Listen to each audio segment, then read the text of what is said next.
সিদরাতুল মুনতাহা পার হয়ে নবীজি সাল্লাল্লাহু আলাইহি ওয়াসাল্লাম আরও উঁচুতে উঠলেন। এমন এক স্তরে পৌঁছালেন যেখান থেকে তিনি কলমের খসখস আওয়াজ শুনতে পাচ্ছিলেন, অর্থাৎ ফেরেশতারা যেখানে মানুষের তাকদির লিখছেন। তারপর এলো সেই চূড়ান্ত মুহূর্ত, কাবে কাউসাইন, অর্থাৎ দুই ধনুক বা তার চেয়েও কম দূরত্বের নৈকট্য। মাঝখানে আর কোনো পর্দা রইল না, কোনো মাধ্যম রইল না। আল্লাহ তাআলা এবং তার প্রিয় হাবিবের মধ্যে সরাসরি কথোপকথন হল। কল্পনা করুন সেই মুহূর্তটি। মহাবিশ্বের স্রষ্টা তার প্রিয় সৃষ্টিকে কাছে পেয়েছেন। দুনিয়ার মানুষ যখন ঘুমে অচেতন, তখন আরশের মালিক তার হাবিবের সাথে কথা বলছেন। এই সাক্ষাতের সময় নবীজি সাল্লাল্লাহু আলাইহি ওয়াসাল্লামের আদব বা শিষ্টাচার কেমন ছিল? আল্লাহ তাআলা কোরআনে সেই সাক্ষী দিয়ে বলছেন, মা জাগাল বাসারু ওয়ামা তাগা, অর্থাৎ তার দৃষ্টি বিভ্রম হয়নি এবং তিনি সীমানাও লঙ্ঘন করেননি।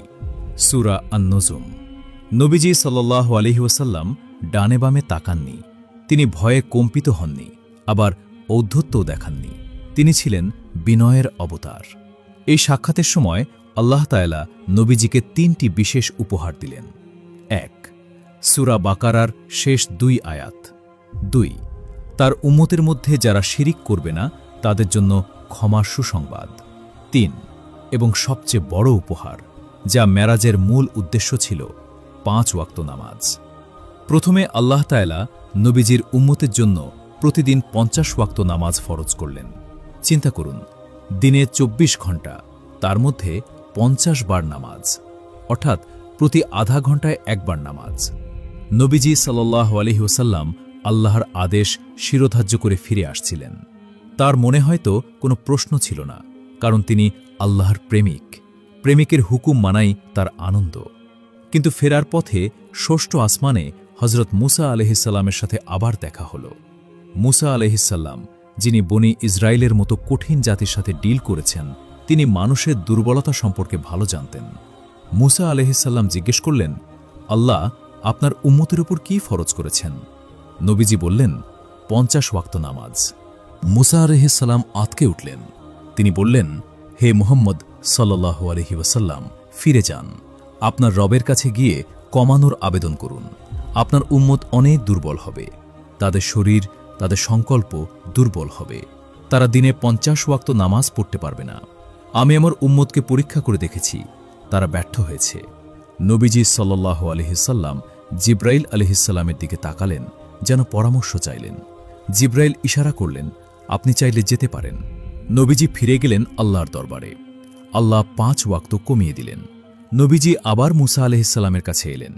মুসা আলাইহিসসালাম বললেন, আরও কমান, এটুকুও পারবে না। এভাবে নবীজি সাল্লাল্লাহু আলাইহি ওয়াসাল্লাম বারবার আল্লাহ এবং মুসা আলাইহিসসালামের মাঝে আসা যাওয়া করতে লাগলেন। প্রতিবার আল্লাহ ৫ ওয়াক্ত করে কমাচ্ছিলেন। এই আসা যাওয়ার মাঝে লুকিয়ে আছে উম্মতের প্রতি নবীজির কি পরিমাণ দরদ। তিনি লজ্জা পাচ্ছিলেন বারবার আল্লাহর কাছে যেতে, কিন্তু উম্মতের কষ্টের কথা ভেবে তিনি বারবার ফিরে গিয়েছেন। অবশেষে নামাজ যখন কমে ৫ ওয়াক্তে এসে দাঁড়াল, তখন মুসা আলাইহিসসালাম আবারও বললেন, হে মুহাম্মদ সাল্লাল্লাহু আলাইহি ওয়াসাল্লাম, আমি বনি ইসরায়েলকে দেখেছি, তারা এটুকুও ঠিকমতো আদায় করবে না, আপনি আরও কমানোর আবেদন করুন। কিন্তু এবার নবীজি সাল্লাল্লাহু আলাইহি ওয়াসাল্লাম থামলেন। তার চেহারা লজ্জায় অবনত হল। তিনি বললেন, হে মুসা, আমি আমার রবের কাছে এতবার গিয়েছি যে এখন আমি লজ্জিত বোধ করছি। আমি আর যেতে পারব না। আমি এই ৫ ওয়াক্তের উপরই সন্তুষ্ট হলাম এবং মেনে নিলাম। ঠিক তখনই আসমান থেকে আল্লাহর পক্ষ থেকে এক গায়েবী আওয়াজ ভেসে এলো, আমি আমার ফরজ ধার্য করলাম এবং আমার বান্দাদের উপর থেকে বোঝা হালকা করে দিলাম। যারা এই ৫ ওয়াক্ত নামাজ পড়বে, আমি দয়া করে তাদের আমলনামায় ৫০ ওয়াক্তের সওয়াব লিখে দেব। সুবহানাল্লাহ। ভাই ও বোনেরা, এই ঘটনাটি কোনো সাধারণ দরাদরি ছিল না। এটি ছিল আল্লাহর রহমতের এক মহিমান্বিত প্রকাশ।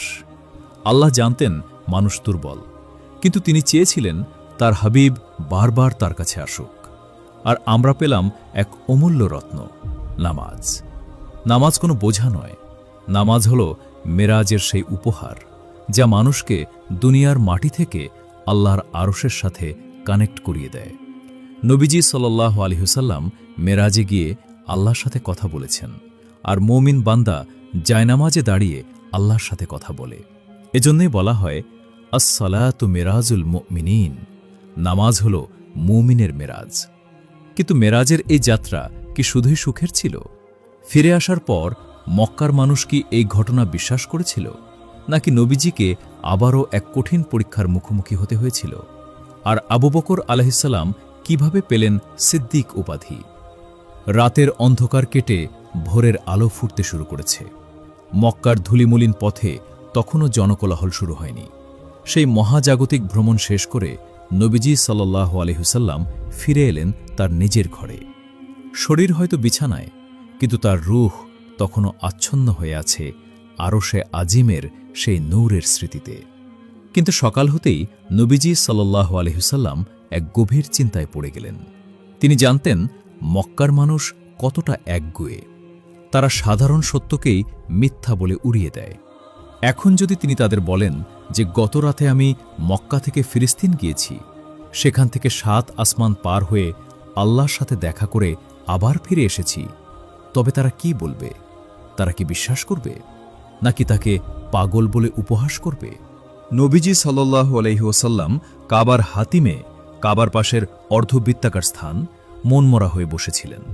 পাশ দিয়ে যাচ্ছিল ইসলামের সবচেয়ে বড় শত্রু আবু জাহেল। নবীজির চিন্তিত চেহারা দেখে সে ব্যঙ্গ করে জিজ্ঞেস করল, কি হে মোহাম্মদ, নতুন কোনো খবর আছে নাকি? নবীজি সাল্লাল্লাহু আলাইহি ওয়াসাল্লাম সত্য গোপন করলেন না। তিনি ধীর ও দৃঢ় কণ্ঠে বললেন, হ্যাঁ, গত রাতে আমাকে ভ্রমণ করানো হয়েছে। আবু জাহেল জিজ্ঞেস করল, কোথায়? নবীজি বললেন, বাইতুল মাকদিস, ফিলিস্তিন পর্যন্ত। আবু জাহেল বিস্ময়ে চোখ কপালে তুলল। সে বলল, তুমি গত রাতে ফিলিস্তিন গিয়েছ, আর সকালেই আমাদের মাঝে বসে আছো? নবীজি বললেন, হ্যাঁ। আবু জাহেল হাসবে না কাঁদবে বুঝতে পারছিল না।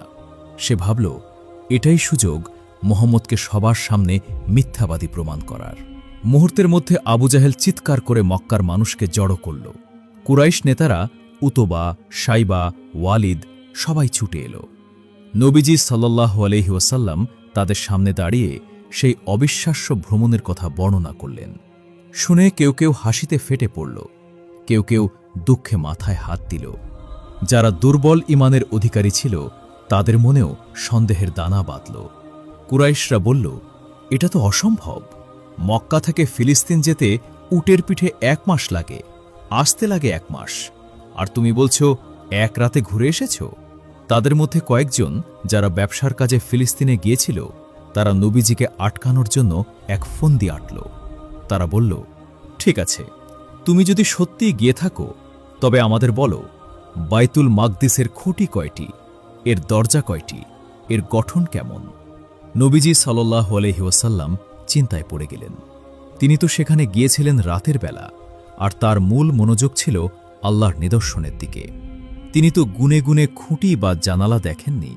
তাছাড়া বাইতুল মাকদিস তো মক্কা থেকে দেখা সম্ভব নয়। ঠিক সেই মুহূর্তে আল্লাহ তাআলা তার প্রিয় বন্ধুর সাহায্যে এগিয়ে এলেন। হাদিসে এসেছে, আল্লাহ তাআলা জিব্রাইল আলাইহিসসালামের মাধ্যমে বাইতুল মাকদিসের দৃশ্য নবীজির চোখের সামনে তুলে ধরলেন, অনেকটা আজকের দিনের লাইভ ভিডিওর মতো। নবীজি সাল্লাল্লাহু আলাইহি ওয়াসাল্লাম তাকিয়ে তাকিয়ে প্রতিটি প্রশ্নের উত্তর দিতে লাগলেন। এর দরজা এখানে, এর জানালা এমন, এর পাথরগুলো এমন। কাফেররা অবাক হয়ে গেল। তাদের বর্ণনার সাথে নবীজির বর্ণনা হুবহু মিলে যাচ্ছে। তারা বলল, বর্ণনা তো ঠিক আছে, কিন্তু তবুও আমরা বিশ্বাস করি না, এটা নিশ্চয়ই কোনো জাদু। এই খবর যখন দাবানলের মতো ছড়িয়ে পড়ল, তখন কিছু লোক দৌড়ে গেল নবীজির সবচেয়ে কাছের বন্ধু হযরত আবু বকর আলাইহিসসালামের কাছে। তারা ভেবেছিল আজ হয়তো আবু বকরও মুহাম্মদ সাল্লাল্লাহু আলাইহি ওয়াসাল্লামের কথা অবিশ্বাস করবে। তারা বলল, হে আবু বকর, শুনেছ তোমার বন্ধু কি বলছে? সে নাকি গতরাতে আসমানে গিয়েছে। আবু বকর শান্তভাবে তাদের দিকে তাকালেন। তার চেহারায় কোনো বিস্ময় নেই, কোনো সন্দেহ নেই। তিনি কেবল একটি পাল্টা প্রশ্ন করলেন, এ কথা কি তিনি মুহাম্মদ সাল্লাল্লাহু আলাইহি ওয়াসাল্লাম নিজে বলেছেন? তারা বলল, হ্যাঁ, তিনি নিজে কাবার চত্বরে দাঁড়িয়ে এ কথা বলছেন। তখন আবু বকর আলাইহিসসালাম এমন একটি কথা বললেন যা কিয়ামত পর্যন্ত অটল ঈমানের দৃষ্টান্ত হয়ে রইল। তিনি বললেন, যদি তিনি এ কথা বলে থাকেন তবে তা অবশ্যই সত্য। আমি তো এর চেয়েও বিস্ময়কর বিষয় বিশ্বাস করি। আসমান থেকে তার কাছে যে আল্লাহর ওহী আসে, আমি তো সেটা চোখ বন্ধ করে বিশ্বাস করি। আর সামান্য ফিলিস্তিনে যাওয়ার কথা বিশ্বাস করব না? সুবহানাল্লাহ। একেই বলে ঈমান। যুক্তি যেখানে হার মানে, বিশ্বাস সেখানে জয়ী হয়। এই ঘটনার পর নবীজি সাল্লাল্লাহু আলাইহি ওয়াসাল্লাম খুশি হয়ে আবু বকরকে উপাধি দিলেন আস-সিদ্দিক বা পরম সত্যবাদী। মেরাজ মুমিন ও মুনাফিকের মধ্যে পার্থক্যকারী এক ছাঁকনি হয়ে দাঁড়াল। প্রিয় দর্শক, ইসরা ও মেরাজের এই ঘটনা কেবল ইতিহাসের পাতায় লেখা কোনো গল্প নয়। আজ 1400 বছর পরেও এই ঘটনা আমাদের জীবনের সাথে ওতপ্রোতভাবে জড়িয়ে আছে। আসুন দেখি এই মহাজাগতিক ভ্রমণ থেকে আমরা কী শিক্ষা নিতে পারি। 1. কষ্টের পরেই আসে স্বস্তি। আপনার জীবন কি কষ্টে ভরে গেছে? হতাশা বা ডিপ্রেশনে ভুগছেন? মনে রাখবেন, মেরাজ সংঘটিত হয়েছিল নবীজির জীবনের সবচেয়ে কষ্টের সময়ে। যখন দুনিয়ার সব দরজা বন্ধ হয়ে যায়, তখনই আল্লাহ আসমানের দরজা খুলে দেন। আল্লাহ আপনাকে ভাঙেন যাতে তিনি আপনাকে নতুন করে গড়তে পারেন। তাই ধৈর্য ধরুন, আল্লাহর সাহায্য খুব কাছেই। 2.